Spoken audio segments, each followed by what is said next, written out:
Hi, welcome. So we want to talk a little bit about the unboxing of the latest in the Bob Dylan Bootleg series. No, it's not triplicate. It is the Gospel Years. But before we talk about that, I just want to give you a little bit of background as to my purchasing habits. So I tend to buy LP versions. Of course, this is not bootleg, but it's a box set triplicate. Dylan doing American Standards, first popularized by Frank Sinatra. So basically, my listening formats have tended to be vinyl if I'm listening at home in the comfort of my own living room. Otherwise, if I'm on the go, or if I'm at work using the computer, or if I'm in the car, I listen to Apple Music. Stream, and of course with Apple Music you're able to download. So basically I've bypassed compact disc. So recent Dylan and the Bootleg series, I've been tending to listen to LP, and of course these come with the compact disc as well. There's a little bit of a problem though doing it that way, and the first in the series of Dylan Bootleg, volume 1, 2, and 3, I think is from around 1990, early 90s, 92 or so. So the problem with purchasing the LP version is, generally speaking, you're not getting everything. So in the case, for an example, of another self-portrait, buying the CD version, you're also acquiring the original self-portrait on CD if you're a fan of that. As well, with self-portrait, you received the famous Isle of Wight concert. Was it from, I think, 1969? So you're getting that if you're buying the compact disc version. The LP version tends to be just the standard CD version, usually 2 CD. And if you purchase the complete basement tapes, that's what you're getting. So in order to get, in purchasing the new basement tapes, you're getting just the standard 2 CD version on LP. So in order to get the complete basement tapes, you had to buy the CD version. The same thing is true with Telltale Signs. The CD version is the only way that you could get the 3 CD, the complete series. Otherwise, if you bought the LP, you're getting just the standard 2 CD release. So the latest, we're getting this from Amazon, and latest out there, latest available is the Gospel Years. So we're purchasing this from Amazon. And of course, dishwashing cloths were free with the CD version. Haha, no, not. All right. So, of course, we're purchasing from Amazon. So, we're having to wait just a couple of extra days for this. However,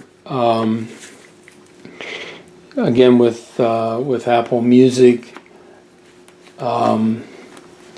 we're able to listen to it a few days ago. So just open this up.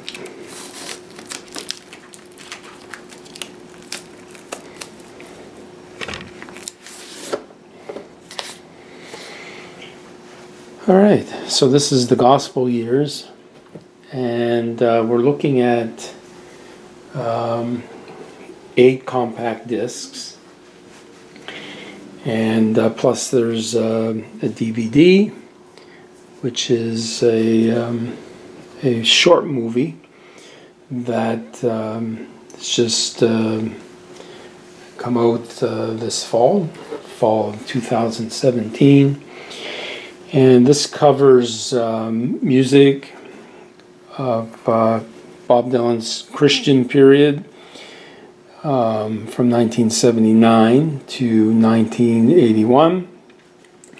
And it's been really a thrill to watch the debate. Dylan, is he Jewish? Is he a Christian? Is he both? And there are many that would argue that Dylan has had Christian content in his music since the 1960s, and some that would argue that there's still plenty of Christian content, even right into the 21st century. One thinks of Sign on the Cross. One thinks of the music from John Wesley Harding. Even in the early 60s when the ship comes in. And of course, even into his most recent release, The Tempest, we think of Pay in Blood, perhaps. So there's certainly been biblical and religious imagery in Dylan's music throughout his musical career. All right, so here we have a couple of hardcover books, and this one right here contains the discs, I think, and Clinton Halen, who's regarded by many as the world's leading Dylanologist, has contributed text to the book. So we're looking at the first 2 CDs, which is the regular 2 CD release, is basically live music, kind of a best of, I think, in concert through that time period. And I've heard it said that Dylan's gospel years, that 3-year period, contains the greatest amount of unreleased material. And I think we've seen a little bit that has appeared in, for an example, in Biograph. So disc 1 and disc 2 would be live from concerts around the world, and disc number 3 is rare and unreleased, as well as disc number 4. I don't know if you can see that. And then CD number 5 and 6 is a complete concert from Toronto in 1980. And CD number 7 and 8 is a complete concert from London in 1981. And I think in that last concert, the most recent concert, you're seeing kind of a reintroduction of some of his greatest hits, his secular material from earlier in the 70s and the 60s. You may recall that starting with the Slow Train Coming tour, Dylan said, enough, I'm not doing any of the old material, we're just doing the gospel gospel songs from Slow Train Coming, Saved, and Shot of Love. So disc number 9 as I mentioned, a DVD, and it's a musical film called Trouble No More. So here we're just looking at the CDs, and as we've come to expect, you're looking at really some top-notch packaging.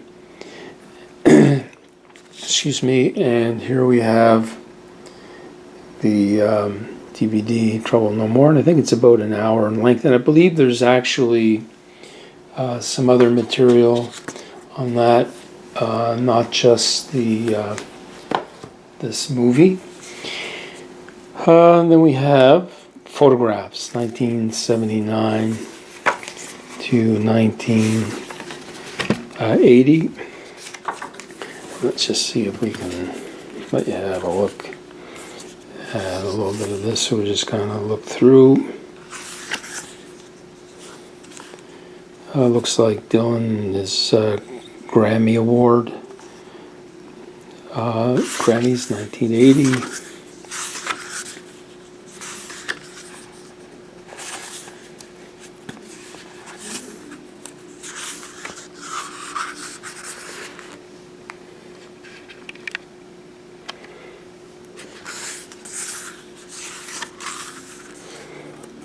In the studio, Mark Knopfler on the drums, Jim Keltner, Jerry Wexler, producer, Russell Scholes, Alabama.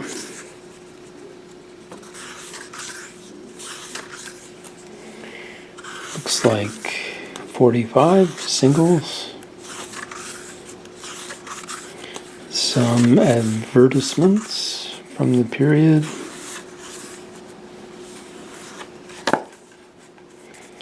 And just kind of quickly flip through a little bit. Some great photos.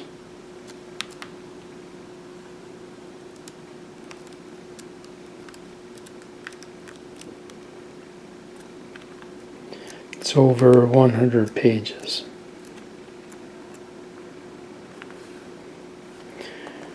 With George Harrison and Eric Clapton.